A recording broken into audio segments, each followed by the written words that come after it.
হাতি পৃথিবীর বৃহত্তম স্থলচর প্রাণী, তবে এই বিশাল প্রাণী সম্পর্কে অনেক চমকপ্রদ তথ্য আমাদের অজানা। হাতির আচরণ, শারীরিক বৈশিষ্ট্য এবং সামাজিক জীবন অত্যন্ত জটিল ও বিস্ময়কর। হাতির মস্তিষ্ক প্রায় 5 কেজি ওজনের, যা স্থলচর প্রাণীদের মধ্যে সবচেয়ে বড়। বিজ্ঞানীরা মনে করেন হাতির স্মৃতিশক্তি অত্যন্ত প্রখর। একটি হাতি দীর্ঘ বছর পরও কোনো মানুষ, স্থান বা ঘটনা মনে রাখতে পারে। এমনকি তারা যদি শৈশবে কোনো মানুষকে দেখে এবং বহু বছর পর আবার দেখে, তাহলেও তাকে চিনতে পারে। হাতির সুর প্রায় 40,000 পেশি দিয়ে তৈরি, যেখানে মানুষের পুরো শরীরে মাত্র 600টি পেশি রয়েছে। এই শক্তিশালী সুরের সাহায্যে তারা একদিকে যেমন একটি ছোট সুই তুলতে পারে, অন্যদিকে তেমনি বিশাল গাছের গুঁড়িও সরাতে পারে। এটি দিয়ে পানি টেনে মুখে নিতে পারে, প্রায় 8 লিটার পানি একবারে ধরে রাখতে পারে। সুর দিয়ে হাতিরা একে অপরকে স্পর্শ করে আবেগ প্রকাশ করে। এটি হাতির জন্য শ্বাস নেওয়ার মাধ্যমও বটে।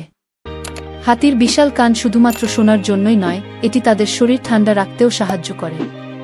কান দিয়ে হাতিরা অতিরিক্ত শরীরের তাপ বিকিরণ করতে পারে, যা তাদের গরম আবহাওয়ায় শীতল থাকতে সহায়তা করে। হাতির কানের আকার অঞ্চলভেদে আলাদা হয়। আফ্রিকান হাতির কান এশিয়ান হাতির তুলনায় বড়। তারা ইনফ্রাসাউন্ড শুনতে পারে, যা মানুষের পক্ষে শোনা সম্ভব নয়। হাতি অত্যন্ত সামাজিক প্রাণী এবং তারা সাধারণত গোষ্ঠীবদ্ধভাবে বসবাস করে। একটি মাতৃতান্ত্রিক দল গঠিত হয়, যেখানে সবচেয়ে অভিজ্ঞ স্ত্রী হাতিটি দলনেতা হয়। পুরুষ হাতিরা নির্দিষ্ট বয়সের পর দল ছেড়ে দেয় এবং একাকী বা ছোট পুরুষ দল গঠন করে। হাতিরা মৃত আত্মীয়দের প্রতি শ্রদ্ধা জানায়, তারা মৃত হাতির দেহ স্পর্শ করে এবং সুর দিয়ে আলতো করে ছুঁয়ে অনুভূতি প্রকাশ করে। হাতি মানুষের মতোই গভীর আবেগ অনুভব করতে পারে। তারা দুঃখ পেলে কাঁদতে পারে, আনন্দিত হলে একে অপরের সুর জড়িয়ে ধরে। পরিবারের কোনো সদস্য মারা গেলে শোক প্রকাশ করে এবং মৃতদেহের কাছে দিনের পর দিন ফিরে যায়। অন্যান্য স্তন্যপায়ী প্রাণীর তুলনায় হাতি অনেক কম ঘুমায়। বন্য হাতিরা প্রতিদিন মাত্র 2 থেকে 3 ঘন্টা ঘুমায়। তারা সাধারণত দাঁড়িয়ে ঘুমায়, তবে গভীর ঘুমের জন্য কোনো নিরাপদ স্থানে শুয়ে পড়ে। হাতির মস্তিষ্ক ঘুমের সময়ও আংশিক সচেতন থাকে, যাতে তারা শিকারীদের হাত থেকে রক্ষা পেতে পারে। হাতির দাঁত অত্যন্ত মূল্যবান, কিন্তু দুর্ভাগ্যবশত এটি তাদের জন্য কাল হয়ে দাঁড়িয়েছে।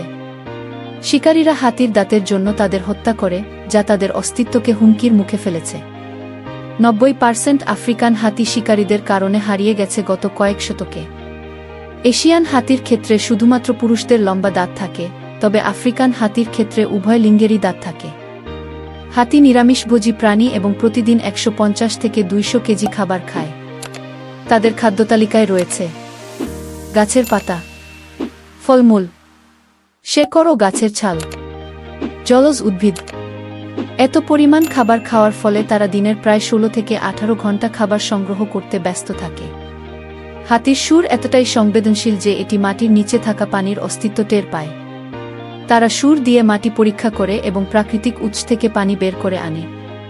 হাতির ওজন প্রচণ্ড বেশি হলেও তাদের হাঁটার শব্দ শোনা যায় না। এর কারণ তাদের পায়ের নিচে থাকে একটি মোটা স্পঞ্জের মতো টিস্যু, যা শব্দ শোষণ করে। এটি তাদেরকে মাটির কম্পন অনুভব করতেও সাহায্য করে, ফলে তারা অনেক দূর থেকে ঝড়, ভূমিকম্প বা অন্য হাতির ডাক শুনতে পারে। অনেকেই জানেন না যে হাতি চমৎকার সাঁতারু। তারা দীর্ঘ সময় পানিতে ভেসে থাকতে পারে। সুর ব্যবহার করে স্নোরকেলের মতো শ্বাস নিতে পারে। হাতিরা সহজেই নদী ও হ্রদ পার হতে পারে এবং কখনো কখনো 50 কিলোমিটার পর্যন্ত সাঁতার কাটতে পারে। হাতির গড় আয়ু প্রায় 60 থেকে 70 বছর। তবে কিছু হাতি 80 বছরের বেশি সময় বাঁচতে পারে। হাতি শুধু আকারে বিশাল নয়, তারা প্রকৃতির এক বিস্ময়। তাদের বুদ্ধিমত্তা, সামাজিকতা এবং অনুভূতি দেখলে বোঝা যায় যে তারা কেবল একটি প্রাণী নয়, বরং মানব সমাজের মতোই গভীর সম্পর্ক ও আচরণের অধিকারী। তবে অবৈধ শিকার ও বন উজাড়ের কারণে হাতির সংখ্যা দিন দিন কমছে। তাই আমাদের উচিত হাতিদের রক্ষা করা এবং তাদের বসবাসের উপযোগী পরিবেশ নিশ্চিত করা।